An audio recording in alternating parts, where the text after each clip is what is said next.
भाइयों, आप बहुत देर से मेरा इंतजार कर रहे हैं, इसके लिए सबसे पहले आपको बहुत बहुत धन्यवाद। दूर दूर से दाई दीदी बहनी, मनला, जोहर, बोलो बमलेश्वरी मैया की जय, छत्तीसगढ़ महतारी की, श्री भूपेश बघेल जी, कुमारी शैलजा जी, श्री टी.एस. सिंहदेव जी, श्री दीपक बैद जी, श्री चंद्रदास महंत जी, श्री तमरध्वज साहू जी, मोहम्मद अकबर जी, श्री रविंद्र चौबे जी, श्रीमती अनिल भेड़िया जी, मंच पर विराजमान सभी मंत्री, सारे विधायक और विधायिका जी, कांग्रेस पार्टी के कार्यकर्ता, आप सबका भी आज इस मीटिंग में बहुत बहुत स्वागत। सबसे पहले तो आप कह रहे थे बघेल जी कि मेरी बातें सुनना चाहते हैं। सबसे पहली बात मैं ये बता दूं कि बचपन में मैंने पिट्ठू, कंचे, गुल्ली डंडा, स्टापू सब खेला, और महिलाओं की मीटिंग है तो बहनें हमेशा लड़कों को हराती थी। आज यहाँ आकर मुझे बहुत गर्व महसूस हो रहा है। ये भिलाई है 1955 में पंडित जवाहरलाल नेहरू जी ने यहाँ जो स्टील प्लांट है उसकी नींव डाली, और आज जो भिलाई है वो इस पूरे देश के लिए एक मिसाल है। यहाँ पूरे देश भर से लोग आते हैं काम के लिए, एक साथ एकजुट होकर आप सब रहते हैं, और एक तरह से जो आधुनिक भारत है उसकी नींव यहीं पे डली। ये आपकी मेहनत, आपका जज्बा और आपकी पहचान का मिसाल है। देश की उद्यमशीलता और आत्मनिर्भरता के सपने का प्रतीक है। यहाँ खड़े होकर देश के एक एक वासी को गर्व महसूस होना चाहिए और होता होगा। यहाँ इस महिलाओं की मीटिंग में खड़े हुए और भी गौरव इसलिए होता है क्योंकि मीटिंग में मंच पर आने से पहले जब मैं यहाँ गई और मैंने एक एक स्टॉल देखा, तो मैंने जो महिलाएं देखी उसमें आत्मनिर्भर, उनमें अपना आत्मविश्वास, साहस, खुशी से मुस्कुरा रही हैं कि सरकार ने उनके लिए कुछ किया है, और जो सरकार ने किया है उसके बल पर वो अपने पैरों पे खड़ी हुई हैं।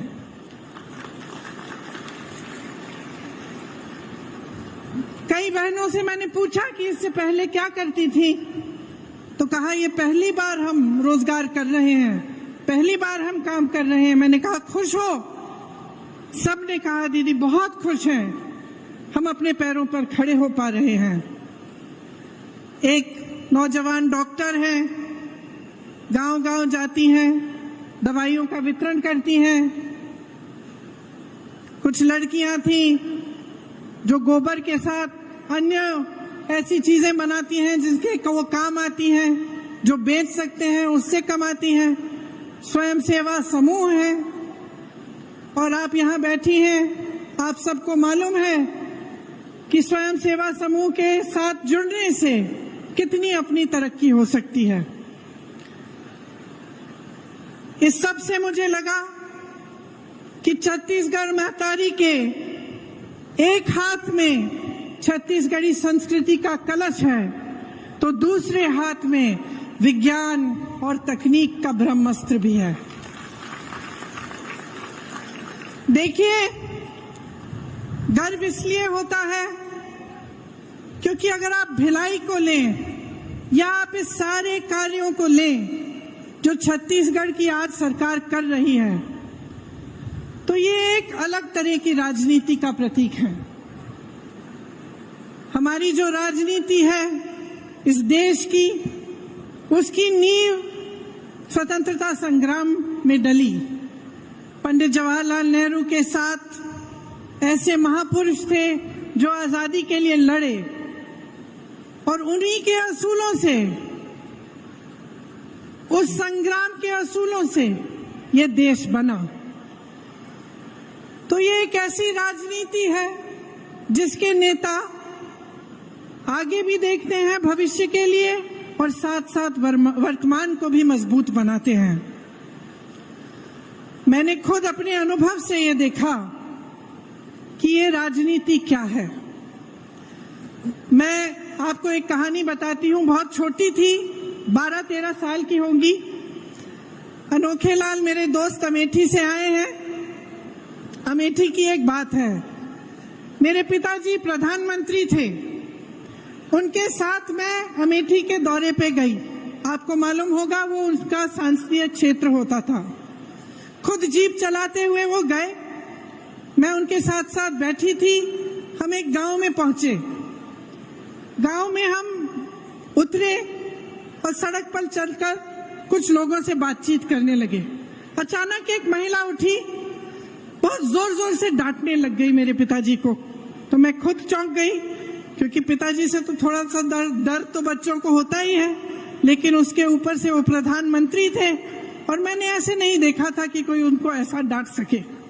डांटने लगी कि भाई मेरी सड़क है, पानी बरसा था, पूरी सड़क डूब गई है, उसमें तुमने क्या किया? और मेरे पिताजी उनको जवाब दे रहे थे। तो ये उस समय की राजनीति है जब प्रधानमंत्री तक नेता को एहसास होता था कि जनता के प्रति उसकी जवाबदेही है। गाड़ी में बैठे मैंने कहा, बुरा नहीं लगा पापा? कहते बिल्कुल नहीं, ये मेरा कर्तव्य है और ये उसका कर्तव्य है, उस महिला का, कि मुझे याद दिलाए, मुझे बताए कि यहाँ ये समस्या है, इस समस्या को सुलझाओ। अब आगे आइए, तकरीबन 40 साल बीत गए, मैं बुढ़ी होने वाली हूँ। मैं उत्तर प्रदेश में काम कर रही थी। एक मोहल्ले के अंदर चली गई, एक महिला मिली, चूल्हे पे खाना पका रही थी। मैंने पूछा गैस सिलेंडर है? कहा है दीदी, खाली पड़ा है। मैंने कहा भर सकती हो? कहती है नहीं भर सकती, पैसे नहीं है। मैंने कहा घर पे काम कौन करता है? उसने कहा कोई नहीं करता, रोजगार नहीं मिलते आजकल। मैंने कहा कमाती कैसी हो, कैसे हो? तो उसने कहा थोड़ी बहुत कांच की चूड़ियां थी, उनको वो जोड़ जोड़ के वो कमा लेती थी थोड़ा बहुत। मैंने कहा भाई मोहल्ले की क्या परिस्थितियां हैं? उसने कहा दीदी बिजली के खंभे हैं, बिजली नहीं आती, पानी की टूटी है, पानी नहीं आता, सड़क तो आपने देखी होगी खराब पड़ी हुई है। तो मैंने कहा वोट किसको दोगी? इसी विधायक को दोगी? क्या कहा उसने? मैं इसी को दूंगी। मैंने कहा अरे वाह, अभी तो तुम कह रही थी कि पानी नहीं है, बिजली नहीं है, सड़क नहीं है, रोजगार नहीं है, कमा नहीं पा रही हो, तो इसको क्यों वोट दोगी? इसने क्या किया तुम्हारे लिए? तो वो धर्म की बातें करने लग गई, जाति की बात करने लग गई। तो तब की राजनीति और आज की राजनीति में बहुत फर्क है। और फर्क क्या आया है? जनता जागरूक तब भी थी, जनता जागरूक अब भी है, लेकिन अब जनता के जज्बातों का इस्तेमाल हो रहा है। धर्म की बातें होती हैं, जाति की बातें होती हैं, और इसमें इनका राजनीतिक इस्तेमाल होता है। और इनका राजनीतिक इस्तेमाल इसलिए होता है क्योंकि जब आपका ध्यान उस तरफ होता है जहां आपके जज्बात है, आपका धर्म है, आपकी जाति की बात है, तो आप नहीं पूछेंगे कि मेरी सड़क तुमने ठीक क्यों नहीं की,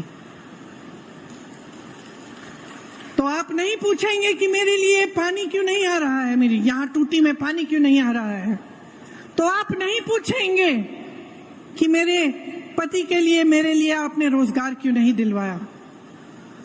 और ये एक साजिश है, एक बहुत बड़ी राजनीतिक साजिश है, जिसे आप सबका ध्यान भटकाया जाएगा ताकि आप सही सवाल नहीं उठा पाएंगे।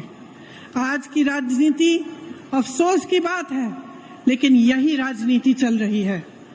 आपने देखा होगा केंद्र सरकार को, प्रधानमंत्री श्री नरेंद्र मोदी जी को हाल ही में उन्होंने G20 कराया। कोई नहीं कहता कि ये बुरी चीज है, अच्छा है, देश का मान सम्मान बढ़ता है, अच्छा है। 27,000 करोड़ रुपए इन्होंने खर्चे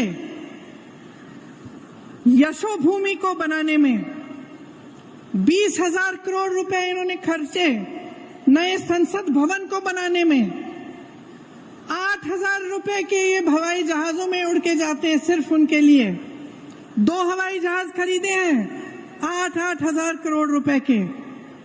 लेकिन ये आपको ये जवाब नहीं दे पाते कि आपकी सड़कें टूटी क्यों हैं।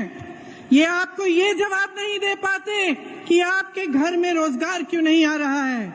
ये आपको ये जवाब नहीं दे पाते कि महंगाई इतनी क्यों बढ़ गई है कि आपकी कमर तोड़ी जा रही है, कि इस देश का किसान आज 27 रुपए प्रतिदिन कमा रहा है। ये जवाब नहीं दे सकते कि जब इस देश का किसान 27 रुपए प्रतिदिन कमा रहा है तो उनके बड़े बड़े उद्योगपति दोस्त एक दिन में 1600 करोड़ रुपए कैसे कमा रहे हैं। देश का मान सम्मान बढ़ता है, ये हर देशवासी के लिए अच्छी चीज है, सबको गर्व होता है।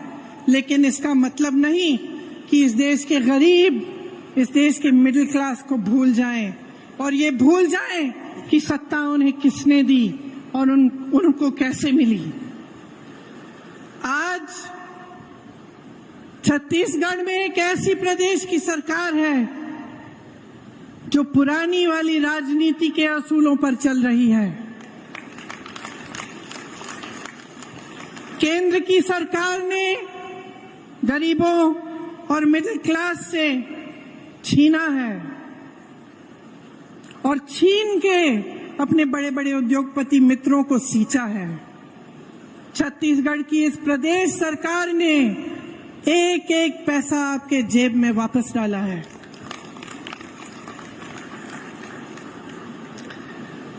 महिलाओं के लिए जितनी भी स्कीमें की हैं, वो इस भावना को मन में रखते हुए की हैं कि महिला क्या है और कितना बोझ उठाती है। इस देश की रीढ़ की हड्डी है महिला। मेरी बहनें, समाज का, परिवार का पूरा बोझ आप उठाती हैं। मुख्यमंत्री जी भाषण दे रहे थे, वो खुद कह रहे थे कि जानते हैं कि चाहे आप बाहर जाएं काम करने के लिए, तब भी आप घर आए तो आपको घर का काम करना पड़ता है, आपको परिवार में बच्चों की परवरिश करनी पड़ती है और आप मुस्कुराते हुए ये बोझ उठाती हैं। मैं जानती हूं कि रात को आखिर में, सबसे आखिर में जो सोती है वो महिला होती है। जब सारा घर साफ हो जाता है, चाहे कहीं की भी हो, चाहे वो गरीब महिला हो, चाहे बड़े घर की महिला हो, लेकिन परिवार का बोझ, समाज का बोझ भी उठाती है। और जो हमारी संस्कृति है, हमारे असूल हैं, जिस पर अगली पीढ़ी का भविष्य बनता है, वो भी महिलाएं बनाती हैं और महिलाएं उसकी रखवाली करती हैं। तो यही भावना प्रदेश सरकार ने आगे बढ़ाई और महिलाओं के लिए, आपको और भी सशक्त बनाने के लिए तमाम स्कीमें भूपेश बघेल जी की सरकार ने आगे बढ़ाई। 10 लाख से अधिक महिलाएं 2018 से स्वयं सेवा समूह में जुड़ी हैं। मैं उनसे बातचीत करते हुए कह रही थी कि जो पहले कमा नहीं पा रही थी, उन्हें मौका मिल गया। थोड़े बहुत पैसे इकट्ठे किए, एक छोटा सा व्यापार शुरू किया। उस छोटे से व्यापार के जरिए अपने बच्चों को पढ़ा लिखाया, आगे बढ़कर थोड़ा अपने घर के लिए कुछ खरीद लिया, एक सिलाई की मशीन, कुछ बकरे एक गाय, और उसके जरिए फिर उस माध्यम से फिर और कमाने लगी और आगे बढ़ी।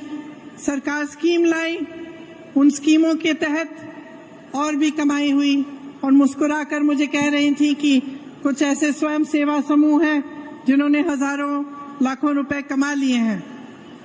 इसी तरह से जो आंगनवाड़ी की कार्यकर्ता हैं, उनका मानदेय बढ़ाकर 10,000 रुपए बनाकर उनकी मदद कराई। सहायिका को भी मदद की, उनका भी मानदेय बढ़ाया। मिनी आंगनवाड़ी की कार्यकर्ताओं का भी 7,500 तक बढ़ाया। मितानिन बहनों की प्रतिमाह 2,200 रुपए की आय उनको भी दिलवाई। मुख्यमंत्री सुपोषण अभियान से जो कुपोषित महिलाएं हैं उनका भी लाभ हुआ। दाई दीदी क्लिनिक शुरू करवाई, जिससे महिलाओं के लिए महिलाओं द्वारा संचालित क्लिनिक बनी, जिससे निःशुल्क इलाज हो रहा है। महतारी जतन योजना एक ऐसी योजना जिससे गर्भवती महिलाएं को अच्छा भोजन मिलता है, उनको पौष्टिक भोजन मिलता है। सरकारी स्कूलों में लड़कियों को स्नातक तक मुफ्त शिक्षा दिलवाई। स्वामी आत्मानंद स्कूल में 50% महिला का आरक्षण हुआ। मैं कुछ छात्राओं से मिली, इतनी खुश लग रही थी, कह रही थी इंग्लिश मीडियम स्कूल है, बहुत खुश थी, उनपे अपने आप पर गर्व था। महिला स्वयं सहायता समूह में करोड़ों के लोन माफ किए गए। मुख्यमंत्री नोनी सशक्तिकरण सहायता योजना से श्रमिकों की बेटियों को 20,000 रुपए की आर्थिक मदद मिली। गोठान समितियों में हजारों महिलाओं को रोजगार मिला। मिशन क्लीन सिटी परियोजना के तहत हजारों महिलाएं कार्यरत हुई, और ऐसी बहुत सारी और स्कीमें प्रदेश सरकार ने खास तौर से मेरी बहनों के लिए लागू की।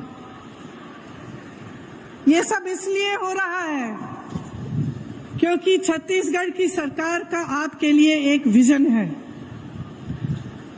और वो आज तक सीमित नहीं है। वो आपके आज को मजबूत बनाना चाहते हैं और आपके कल को भी बुलंद बनाना चाहते हैं। आप सब ने अक्सर सोचा होगा कि सत्ता के पीछे लोग बहुत दौड़ते हैं, खासतौर से नेता लोग बहुत दौड़ते हैं, और मैंने अपने अनुभव में देखा है कि कई ऐसे नेता होते हैं जो सत्ता के लिए ही उत्सुक होते हैं, महत्वाकांक्षी होते हैं, और सत्ता इसलिए चाहते हैं ताकि उनका मान सम्मान बढ़े, उनके पैसे इकट्ठे हों, उनके बड़े बड़े महल बने। वो एक तरह का नेता होता है। लेकिन एक अलग तरह के नेता भी होते हैं जो सत्ता इसलिए चाहते हैं क्योंकि उस सत्ता के जरिए जनता की भलाई कर पाएंगे। और मैं गर्व से कहती हूं कि आज छत्तीसगढ़ में जो कांग्रेस पार्टी का नेतृत्व है वह इसी तरह का है कि सत्ता इसलिए इस्तेमाल करते हैं इस तरह से कि आप सबकी भलाई हो। जैसे मैंने कहा कि जो आपकी संपत्ति है, इस देश की संपत्ति है, इस प्रदेश की संपत्ति है, वो आपके काम आई। आपने देखा होगा कि केंद्र सरकार सहायता नहीं करती प्रदेश की सरकार की, और केंद्र सरकार की जो नीतियां हैं उनके तहत जितनी भी देश की संपत्ति थी, चाहे बड़े बड़े पीएसयू थे, चाहे बंदरगाह थे, चाहे एयरपोर्ट थे, सब बड़े बड़े उद्योगपतियों को दिए गए। ये आपकी संपत्ति थी, आज आपकी नहीं रही। ऐसी सरकार केंद्र में है तो एक तरह से आपका ये सौभाग्य है कि प्रदेश में जो सरकार है वो आपके हित की रक्षा करती है, और जो देश की केंद्र की सरकार है उनकी जो तमाम ऐसी नीतियां हैं जिससे जनता का नुकसान हो रहा है उससे आपको बचा कर रखती है। जितनी महंगाई आज बढ़ गई है केंद्र की सरकार की नीतियों की वजह से, उससे कुछ हद तक छत्तीसगढ़ की जनता, छत्तीसगढ़ का किसान, नौजवान बच रहा है। आजकल महंगाई इतनी बढ़ गई है कि मेरी बहनों, मैं जानती हूँ आप पर बोझ बहुत ज्यादा भारी हो गया है। जब घर पे कोई बीमार पड़ता है, कोई आपत्ति आती है, तो बहुत घबराहट होती है कि किस तरह से हम संभालेंगे। आप बाहर जाते हैं कुछ खरीदने के लिए, खाना बनाने के लिए, तो लगता है कि आधी चीजें खरीदने के बगैर वापस आ जाएंगी, क्योंकि महंगाई इतनी बढ़ चुकी है। गैस की सिलेंडर की बात की मैंने, तेल की बात की, ये सब देश में इन सब की कीमत इतनी बढ़ चुकी है कि गरीब और मिडिल क्लास के लोग पिस रहे हैं इस महंगाई में। लेकिन इस बीच छत्तीसगढ़ की सरकार जो है, उसने आपकी राहत के लिए और आपकी मदद के लिए बहुत कार्य किए हैं। आज छत्तीसगढ़ का किसान खुश है। खेती उसके लिए एक लाभ का जरिया बन गया है। शायद आपको मालूम नहीं होगा, लेकिन सिर्फ छत्तीसगढ़ में ही, पूरे देश भर में सिर्फ छत्तीसगढ़ में खेती करने वाले लोग बढ़ रहे हैं। बाकी सब जगह किसान त्रस्त है, परेशान है। महंगाई की वजह से, डीजल के दाम की वजह से, खाद यूरिया के दाम बढ़ने की वजह से बहुत कम कमा पा रहा है। यहाँ राजीव गांधी किसान न्याय योजना के तहत देश में सबसे ज्यादा धान की कीमत छत्तीसगढ़ में ही मिल रही है। गन्ना, मक्का, कोदो, कुटकी, रागी, दलहन, तिलहन, इनके किसानों को अतिरिक्त लाभ भी हो रहा है। मिलेट, जिसके बारे में किसी ने पहले सुना ही नहीं होगा, आज उसका कितना लाभ आप सबको मिल रहा है। आज छत्तीसगढ़ का नाम देश भर में जाना जाता है और आपके प्रदेश का सम्मान हर रोज बढ़ते चले जा रहा है। मैंने सुना कि प्रधानमंत्री मोदी जी यहाँ आकर धान खरीदी का श्रेय लेते हैं। मैं उत्तर प्रदेश से आती हूँ। मैं पूछना चाहती हूँ कि अगर मोदी जी की सरकार ही छत्तीसगढ़ का धान खरीद रही है, तो उत्तर प्रदेश के किसान अपना धान 1200 या 1400 रुपए में क्यों बेच रहे हैं? वहां तो इन्हीं की सरकार है। आवारा पशु की इतनी बड़ी समस्या पूरे उत्तर भारत में है। जहां जहां हम जाते हैं लोग त्रस्त हैं, परेशान हैं। आवारा पशु रात को खेती खा रहा है। पूरी रात महिलाओं को खेती में बैठना पड़ता है अपनी खेती की रखवाली करने के लिए। यहाँ जो गोठान की स्कीम है, उसके जरिए ये समस्या ही दूर हो चुकी है। इसका मिसाल हर चुनाव में हम हर प्रदेश में देते हैं। उत्तर भारत में, उत्तर प्रदेश में मैंने गांव-गांव में कहा कि छत्तीसगढ़ का मिसाल देखिए, ये समस्या हल हो सकती है। छत्तीसगढ़ में हल की गई है। सरकार बनने पर 24 घंटों के अंदर अंदर ही छत्तीसगढ़ के किसानों का कर्ज माफ होना शुरू हुआ। भूमिहीन कृषि मजदूरों को सालाना 7,000 रुपए की अधिक सहायता मिल रही है। 91 लाख एकड़ वन भूमि पर 5 लाख से अधिक पट्टे दिए गए हैं। बस्तर में आदिवासियों की 4,200 एकड़ कृषि भूमि वापस की गई है। इसी तरह से लाखों बीपीएल परिवारों का 5 लाख तक निःशुल्क इलाज हुआ है। तेंदुपत्ता संग्रह का मेहनताना बढ़ाकर 4,000 रुपए कर दिया गया है। कमजोर वर्ग के 2.5 लाख से ज्यादा बच्चों को आधुनिक स्कूलों में शिक्षा मिल रही है। देखिए, ये प्रदेश, ये देश, ये आपकी संपत्ति है। आज जिन समस्याओं से आप जूझ रहे हैं, उनमें साफ है कि केंद्र सरकार की जो नीतियां हैं, उनकी वजह से महंगाई, बेरोजगारी बढ़ रही है। प्रदेश सरकार पूरी तरह से कोशिश करती है कि इन समस्याओं से आपको बचाए और आपकी सहायता करे। चुनाव आने वाला है। चुनाव के समय सब नेता आपके सामने आकर वोट मांगते हैं। मैं सिर्फ आपसे आपकी जागरूकता मांग रही हूं। जागरूक बनो। जो कहानी मैंने आपको बताई कि एक गांव की महिला ने प्रधानमंत्री से पूछा कि तुमने मेरी सड़क ठीक क्यों नहीं की, उस तरह से आप भी बनो। जागरूक बनो और देखो कि पिछले 5 सालों में इस प्रदेश सरकार ने आपके लिए क्या नहीं किया, कितने कैसे कार्य किए हैं जिससे आप आगे बढ़ रहे हैं और आप विकसित हो रहे हैं। आपका नाम, आपके प्रदेश का नाम देश भर में, दुनिया भर में रोशन हो रहा है। और इस जागरूकता का इस्तेमाल अपनी ही भलाई के लिए करो। जब सवाल उठाते हो, जब जागरूक बनते हो, तो आपकी समस्याएं आगे आती हैं और आपका ध्यान भटकता नहीं है। जो ध्यान भटकाने वाली बातें हैं, जो नेता आपके सामने आकर आपके जज्बातों के आधार पर, धर्म के आधार पर, जाति के आधार पर, संप्रदाय के आधार पर आपसे वोट मांगते हैं, उनको अपनी सच्चाई दिखाओ, अपने अनुभव पर उतरो और उनसे पूछो कि हमारे लिए आपने क्या किया। और जब आप ये सवाल छत्तीसगढ़ की प्रदेश की सरकार से पूछेंगे तो इसका जवाब आपको हर जगह मिलेगा।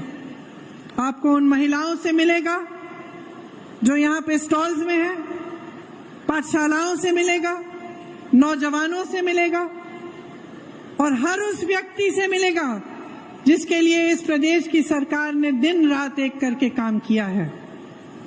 इसीलिए यहाँ खड़े हुए मैं आपसे कहना चाहती हूँ कि आपकी जो महान संस्कृति है और हमारी राजनीति के जो पुराने असूल हैं, उनको याद करिए, उन्हें मत भूलिए। अपने प्रदेश के लिए, अपनी भलाई के लिए कांग्रेस पार्टी और भूपेश बघेल जी का समर्थन कीजिए, ताकि ये जो काम इन्होंने शुरू किया है, जिसका नतीजा अपने 5 सालों से अपने प्रदेश में देखा है, ये काम रुक ना पाए।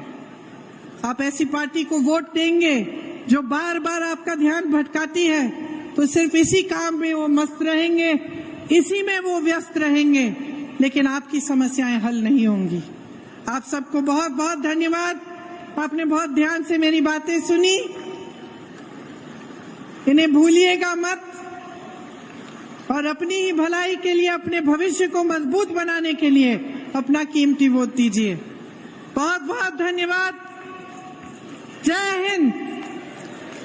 प्रियंका दीदी, बहुत बहुत धन्यवाद माननीय श्रीमती प्रियंका गांधी जी। मैं निवेदन